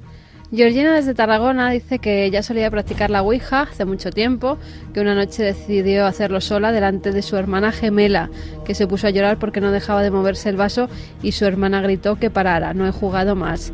Víctor de Hermoa, la curiosidad te arrastra. Yo la practiqué muchas veces y lo peor es la paranoia que queda horas después. Fonte dice que le ha jugado a la Ouija con su madre, que la mayoría de las veces el ente con el que conectaban que les hacía reír, pero que su madre comenzó a coger miedo porque según ella ocurría algo muy malo después de usarla. Interesante, esa escena que nos parecía ficción, el exorcista, una madre y una niña juegan a la Ouija, más cotidiana de lo que parece, y ocurre. Aunque sea, por favor, ahora Santi, te pido casi en teletipos, como una numeración. La madre decía que empezaban a pasar cosas raras en la casa y en el entorno. ¿Qué tipo de cosas tú has registrado en estos años de investigación que ocurren en torno a la Ouija? Muy gráficamente, porque son muchas, Iker, es que son muchas. Por ejemplo, clarisencias, olores extraños. ¿Desagradables la mayoría de las veces? Desagradables la mayoría de las veces. Y sin una explicación física. Es decir, sin un argumento físico real, tangible, sino que en un sitio normal empieza un olor a podredumbre. Exactamente, siempre que no haya un foco que justifique ese olor. Descenso brusco de la temperatura, movimiento de objetos, susurros, esto es muy típico, por las noches sobre todo, susurros dentro de la casa, en el pasillo, en el salón, pasos por las habitaciones, por los pasillos de la casa. Es que el rosario de fenómenos es amplísimo. Pero que parece que se han quedado ahí. Claro, justo. Claro, haciendo casi como de cuaderno de niños, ¿no? Eso es sencillísimo de entender, pero como si bien en la creencia de esas personas, en su gestión de esas personas, ojo, o bien porque es verdad, han hecho algo que no debían hacer, empieza la preocupación y en la casa se ha abierto la puerta. Exactamente. Es como si se quedase ahí la causa. También ocurre otra cosa, y es que a veces la causa que ha operado en la Ouija puede seguir a una persona hasta su casa, ¿eh? Esto ha ocurrido muchas veces. Y ese fenómeno con el que acabamos la primera hora de un vaso que solo sale impulsado golpeando una foto... Esto ha ocurrido. En más ocasiones. Yo conozco un caso en Galicia de una persona muy cercana, en efecto, que desafió a la causa paranormal, la copa se elevó en el aire y salió y se estrelló contra la pared. Esto ha ocurrido muchas veces. Ahora estoy recordando, y tú lo recordarás, Santi, el caso de Manolo Martínez, uno de los primeros de la segunda época de Cuarto Milenio, un hombre que hizo una Ouija con 4 amigos, 2 de ellos se enfrentaron de una forma socarrona, de una forma siempre de risa, siempre sin respeto, que creo que eso es malo en todo en la vida, sí. También en esto, y que luego pues se fueron matando de una forma bastante terrible en torno a esa partida, vamos a llamarlo así, de lo que creían ellos que era un juego de mesa, y se fueron matando. Es que una reflexión que estoy haciendo a lo largo de toda la noche, y que este es muy buen momento para decirlo, es que no sé por qué la gente se empeña en llamar juego a algo donde no tienes absolutamente nada que ganar y puede que muchísimo que perder. Pero seguramente porque durante muchos años ha estado empaquetado, y no sé si sigue, empaquetado y en los grandes almacenes. Seguimos con más preguntas. Bueno, de eso nos preguntaban y parece ser que sí, que se sigue vendiendo, que cada vez es más difícil encontrarlo. Roque nos dice: tuve alguna experiencia con la Ouija cuando iba al instituto, fue una moda que surgió, jugábamos con un folio, con letras dibujadas y usando de máster una moneda de 5 duros. Yo creo que eso es lo típico de todos los colegios e institutos de este país, vamos.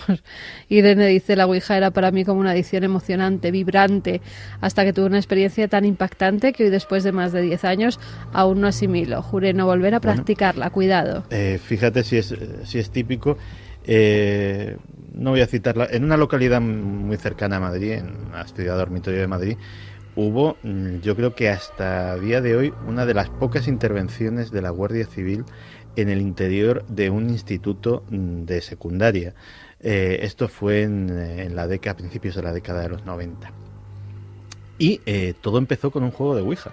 Empezó con un juego de Ouija en clase y acabó, la localidad en cuestión es tristemente famosa por el tema de las profanaciones en los cementerios, y precisamente fueron esos alumnos los que en esa espiral de hacer caso a lo que les iba saliendo en el tablero, pues terminaron profanando cementerios, etcétera, etcétera, y al final terminando con una intervención de las autoridades en el propio centro docente. Yo te pido siempre ahora con los oyentes máxima brevedad y claridad, que sé que lo sabes hacer muy bien, Santiago. Sí. Con estos mensajes, ¿qué engancha, por lo tanto, de la Ouija? ¿Por qué se produce esa vibración y esa emoción que decía esta oyente? Puede haber 2 causas independientes o que vayan unidas. Por un lado, nos encontramos con la propia causa que está incidiendo en el fenómeno. Pero por otra parte, vamos a lo que decía al principio, esas ganas de saber, de conocer lo que puede haber. La curiosidad eterna del ser humano, ¿no? Exactamente, eso es lo que yo creo que principalmente engancha más en este fenómeno de la Ouija. Esa adrenalina. Seguimos. Lo misterioso, ¿no? Siempre también ha enganchado eso que no podemos ver, sí, con esos seres que no nos podemos comunicar muchas veces, el ansia de haber perdido a un ser querido y querer saber más, quererse estar bien. Todo eso yo creo que engancha y más a las personas, pues eso, que acaban de perder un familiar o tienen problemas muy graves, por eso se vuelven la mayoría obsesivos con las letras y los mensajes. Sobre y todo las si, como frases que decía aparecen. Santiago, de repente algo responde en tu mente o no, no lo sé, coherentemente con la vida de esa persona que está marchada. Claro. Es que, fíjate, si te puede pasar cosas. Lo último que he visto yo es la Ouija para iPad. O sea, hay Sí. Ouija para iPad, hay la iPad para otras tabletas y es que... ¿Me acabas de dejar? Sí, igual que hay fantasmas para iPad. Pues lo mismo. Claro, yo una de las imágenes que también me estaba rememorando durante todo este programa es esa persona solitaria que está con su tablero, porque claro, si se hace en grupo, vaya. Tampoco es que lo recomendemos, pero tiene un pase. Pero ese momento solitario, horas y horas, y me estaba viniendo a la mente la imagen de un micrófono cuando lo acercas a su altavoz y se retroalimenta y suena ese pitido penetrante que si lo fuerzas puede llegar hasta estropear la máquina, estropear el altavoz, quemarle los transistores. Pues imagínate esa mente retroalimentándose una y otra vez, respondiéndose y preguntándose. ¿Qué espiral no me extraña que haya suicidios y que haya de todo? ¿Qué espiral de locura se puede llegar a ir? Decían, o dicen los expertos, o decir los expertos, Santi, el momento es en que el practicante de Ouija ya no como un juego, sino empieza a hacerlo solo. Peligro. Muchísimo peligro. Cuando se llega a ese punto, he contado algún caso, cuando se llega a ese punto, esa persona tiene todas las papeletas, por decirlo así, para que se desencadene un trastorno mental. Hay que tener muchísimo cuidado. Y no solamente eso, es que nos encontramos con las psicorragias, que son, resumidamente, fenómenos en cadena paranormales que son luego muy difíciles de erradicar. Y esto se da en lugares donde se ha hecho la Ouija. En efecto. Juanjo desde Vizcaya nos dice: nosotros tuvimos varios incidentes en una de tantas sesiones y una de las veces metimos un crucifijo bendecido dentro del vaso que se desplazaba hacia los signos. ¿Cuál fue la sorpresa? Que el vaso se empañó de vaho por dentro. Empezó a moverse a una velocidad increíble y terminó volcándose. Cayó al suelo y no se rompió. Otra de las veces quisimos grabar en cinta magnética la sesión completa, que cuando la vamos a escuchar y con sorpresa de todos, solo quedó grabado los primeros instantes antes de comenzar y a partir de terminar la sesión. El espacio que queda entre estas dos partes, pues no se grabó nada. Y ya la última, en la que una de las estanterías de libros empezaron a caer las baldas y su contenido desde abajo hacia arriba. Salimos todos corriendo del local y desde entonces no se ha vuelto a utilizar la Ouija. Yo no sé si con el flujo e influjo de Internet cualquiera puede ser un profesor de Ouija, puede decir cosas y se llegan a verdades o a copiar métodos que nos parecen increíbles. Todos hemos conocido, ¿no?, al eterno sabio que dice: no, es que yo sé mucho de esto. Dices, pero bueno, ¿a quién se le ocurre y por qué meter una cosa como un crucifijo dentro de un vaso de la Ouija? Para que no salga Satán. Claro, pero ¿esto de dónde surge? Ya, pero suena ya muy mal, ¿no? Pues de cualquiera que coja suena muy Internet o un libro y busque para que no te salga Satanás, ¿qué hacer? Simplemente con eso. No hacerla, claro, no hacerla. Sí, pero la curiosidad lleva a buscar y el intentar hacerla bien y el que no te salga ese personaje. O sea, es por protección. Claro. Bueno, pues también me parece tremendo. También se hace el campo de la psicofonía, ¿eh? Yo conozco algún caso de poner junto al micrófono un crucifijo. Qué curioso. Y por Sí. otro lado, hablando de psicofonía, y será otra parte en el futuro de otro dossier, pero estos amigos que han investigado muchas veces Ouija, yo recuerdo, fíjate, una que me puso a mí los pelos de punta, de gente haciendo Ouija y en el ámbito de lo paranormal, pero no haciendo una psicofonía es profeso, ¿no? Pero que en el entorno de esa manifestación o de ese juego sale una voz. Y recuerdo a Fernando Jiménez del Oso contándolo, y en aquella cinta mítica de Más Allá, del número 2 de Más Allá, que decía, y en la conversación, una voz que no era de ninguno de los participantes, y como lo contaba Fernando, claro, decía: San José bendito. Recuerdo esa parafonía. Y es muy habitual que haya grabaciones paranormales o psicofonías en sesiones de Ouija sin buscarlo.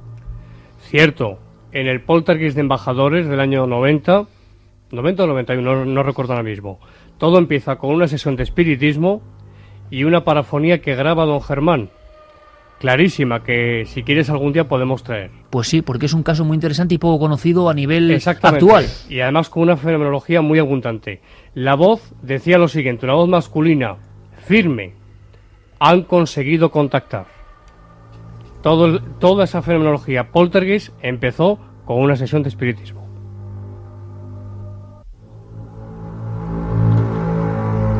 Alejandro desde Pontevedra dice: hace 30 años aproximadamente, con esa curiosidad peligrosa de los jóvenes, un viernes a la medianoche jugamos con mi primo con una ouija improvisada y muy casera, una copa boca abajo, rodeada del abecedario y números. Inicialmente, cuando la copa se fue moviendo, desconfiábamos mutuamente que alguno hiciese trampa, pero en un momento mi primo distanció el dedo que supuestamente apoyaba la copa y comprobé que ésta se movía sola. Me corrió un frío por todo el cuerpo, pero no fue suficiente como para desistir a nuestra curiosidad.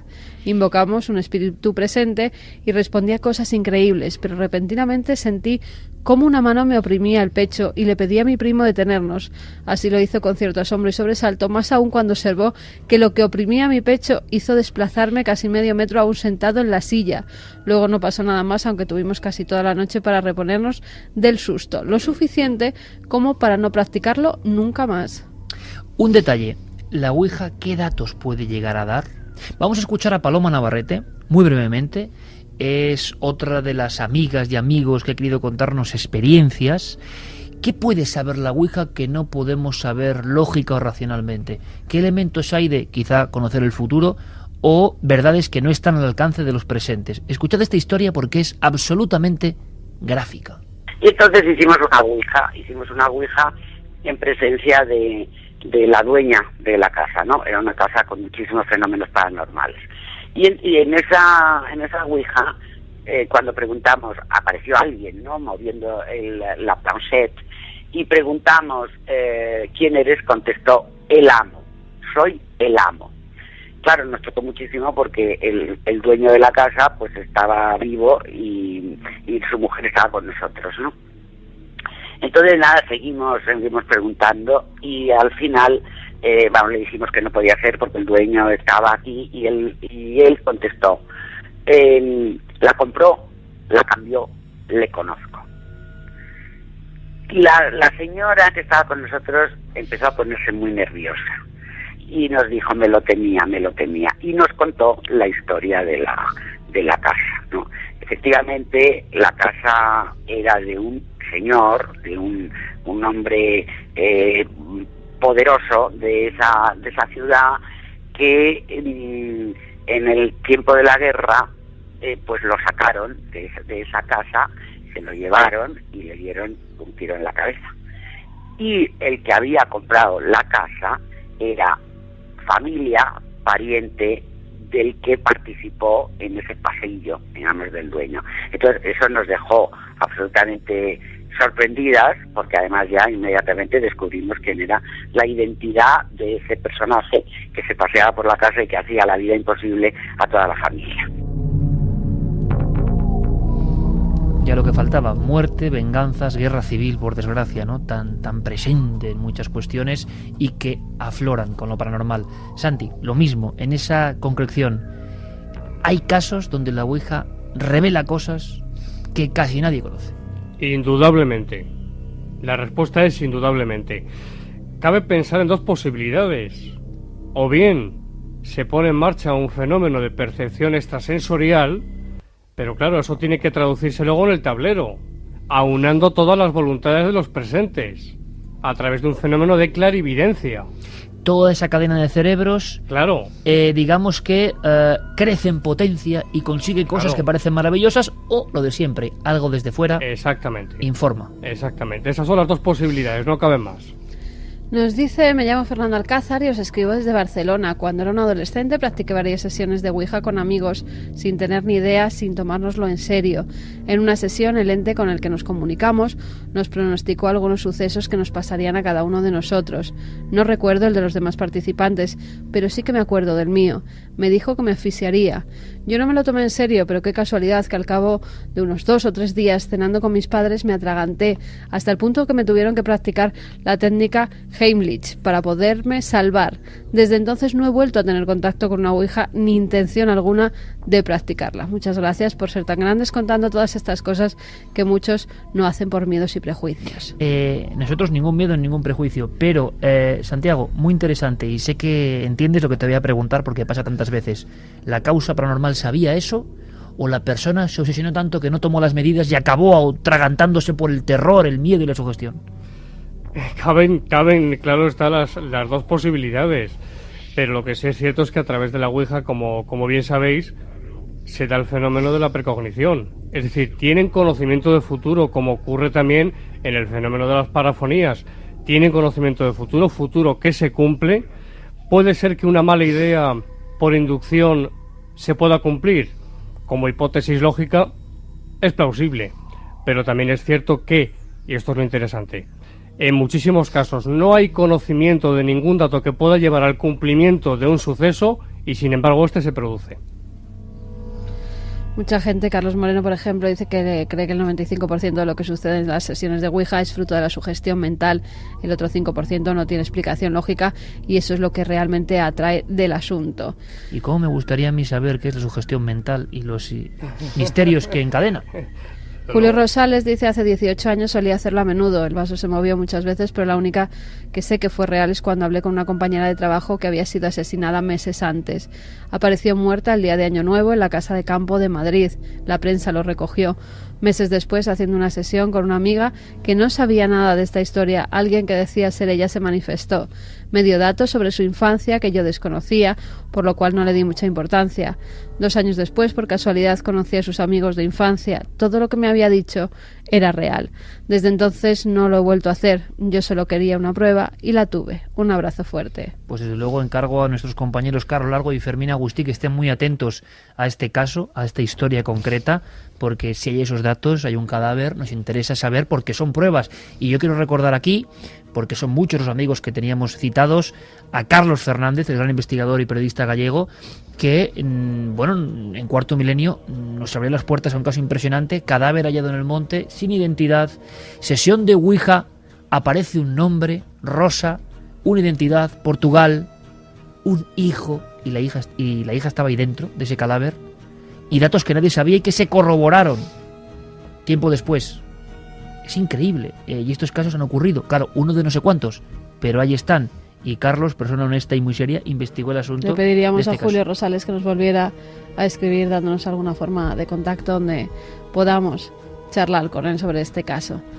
Encarni Ruiz nos dice, yo la hice con 14 años, creo que todavía no habíamos casi comenzado, éramos un pequeño grupo de colegio, en una habitación a oscuras, de pronto se abrieron de Colbet todas las ventanas, salimos corriendo en tropel, alguien perdió hasta los zapatos, decidimos no hacerla nunca más. Quien la practica luego, si pasa algo, decide no volver a hacerla, no volver a tocarla, ¿eh? Pero es una buena maniobra de seguridad, ¿no? Acontecimiento extraño, movimiento de objetos, pero que hace que las personas no sigan indagando ahí. No está mal, ¿no? Yo creo que es una buena receta y que los oyentes que son muy inteligentes estén tomando muy buena nota de todo lo que se está diciendo aquí esta noche. Yo sé de un caso de varias personas universitarias que lo practicaban. Eran además un grupo, siempre se reunían el mismo, 8 o 9 personas. En un momento dado, algunos se lo tomaban a guasa, el tema de la Ouija, y preguntan, pues siendo gente joven, de los que estamos aquí, ¿cuál es el primero que se va a morir? Esa típica que pregunta. Vaya pregunta. Vaya pregunta, sí. Una pregunta que en muchas sesiones de Ouija, siendo jóvenes sí. y tomándolo a cachondeo, se suele hacer. Ese tablero dio un nombre de los que estaban allí presentes. Lo tomaron como, bueno, esto ha sido una anécdota, y justo a la semana, mientras iban a hacer otra sesión de Ouija, acudían al mismo lugar donde se reunían siempre, una de las paredes se cayó justo encima de ese chico matándole.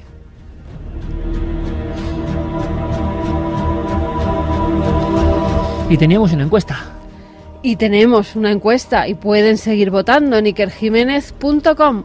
Debate de la semana en Milenio 3. ¿Has practicado la Ouija? No, el 62,7%.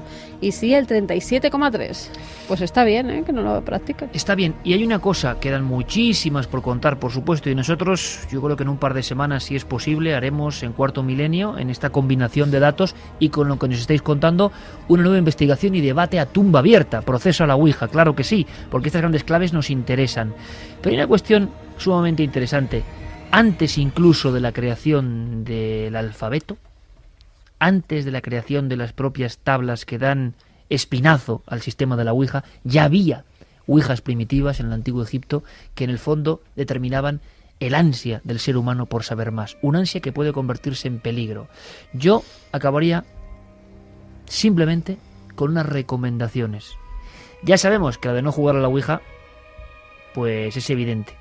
Ya sabemos que en Internet y con la tecnología moderna, Santi está viendo reclamo constante, desde antes del alfabeto hasta Internet. Simplemente, claro, sondeando a nivel digital, o sea, de la tablilla cuneiforme al píxel. Y el fenómeno sigue siendo el mismo. Sí.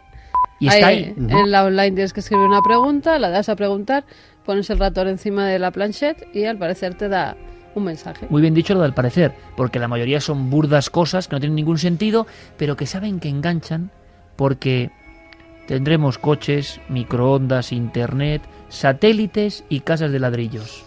Pero nuestra ansia y nuestro fervor por conocer lo oculto sigue exactamente igual como en la época de Asurbanipal en Nínive, ¿no? Exactamente igual.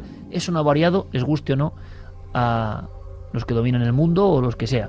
Es decir, eso sigue ahí, permanentemente sigue ahí y con peligro. ¿Qué recomendación podríamos hacer para quien ya esté iniciado en la Ouija o esté pensándoselo? El que esté pensándoselo, Santi, imagino que la respuesta es de perogrullo, ¿no? Que mejor no se metan estos berenjenales. Pero quien ya esté haciéndola, ¿hay alguna recomendación, digamos, por parte de los expertos? Y que hay que ser, como bien sabes, muy honesto. Por favor, deje de hacer la Ouija. Directamente. Directamente. No le va a traer nada bueno, ningún conocimiento que le vaya a enriquecer intelectualmente. Ningún conocimiento. De contactar con un más allá, si esa es una posibilidad, esos espíritus llamados espíritus superiores, ángeles, incluso extraterrestres, que puedan darnos buenos consejos, utilizarán esos espíritus otras vías, otras formas de comunicación, quizás una fantasmogénesis, por ejemplo. O un sueño. O un sueño, efectivamente, un sueño trascendental. O sea, algo inocente que nos puede cambiar, claro, pero que no nos pone en peligro. Exactamente, pero nunca, por favor, la Ouija. Que pueda parecer un familiar o un ser querido, yo no lo niego. Lo que sí digo es que a través de la Ouija, en la mayor parte de los casos, se manifiesta una causa preternatural, es decir, diabólica o maligna, vamos a decir maligna para no perjuzgar directamente en cuanto a diabólica. Y las posesiones, lo sabemos, los casos de supuestas posesiones, ahí están los demonólogos, el padre Amor, el padre Amantini, el padre Fortea y tantos, nos dicen que el inicio, en la mayor parte de los casos, de una posesión es la práctica de la Ouija.